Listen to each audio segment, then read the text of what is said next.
Maximum ক্ষেত্রে কোনো মানুষ যে পর্যায়ে থাকে, সে যেই পর্যায়ে মানুষ হয়, সে যেরকম মানুষ হয়, সে ম্যাক্সিমাম ক্ষেত্রে আপনাকেও বা যে কাউকেই সেরকমই ভেবে ফেলবে। যখন কোনো মানুষ আপনাকে আপনার সঙ্গে খুব ভালো কিছু বলে ফেলবে কিংবা খুব খারাপ কিছু বলে ফেলবে, এখানে মন খারাপ করার কিছুই নাই আসলে। হ্যালো সবাইকে, আশা রাখছি সবাই ভালো আছেন, সুস্থ আছেন। আজকে আমি আমার একটা অভিজ্ঞতা শেয়ার করব আপনাদের সাথে। যখন একটা মানুষ আপনার সম্পর্কে কোনো কিছু না জেনেই কোনো একটা বিষয় বলে ফেলে বা জাজ করে ফেলে, তখন সেখানে ম্যাক্সিমাম ক্ষেত্রে দুইটা কারণ থাকে।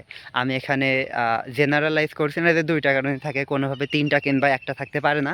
ম্যাক্সিমাম ক্ষেত্রে দুইটা কারণ, বা আপনি মেইনভাবে দুইটা কারণ বলতে পারেন যে দুইটা কারণ থাকে।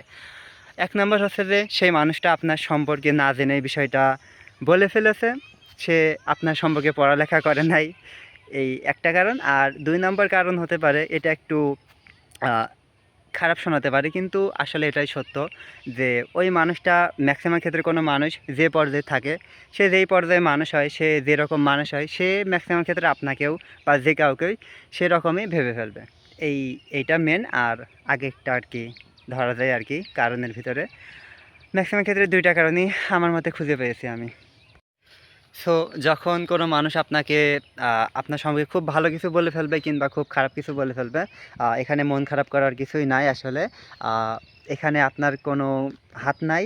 এখানে ওই অপর পাশের মানুষটি যদি খুবই উচ্চ লেভেলের কেউ হয়, দেখবেন যে সে আপনাকে এমন কিছু বলছে, আপনার কাছে মনে হবে সে আপনাকে তেল দিচ্ছে আসলে। বিষয়টা এমন না, আসলে তার ভাবনাই এমন।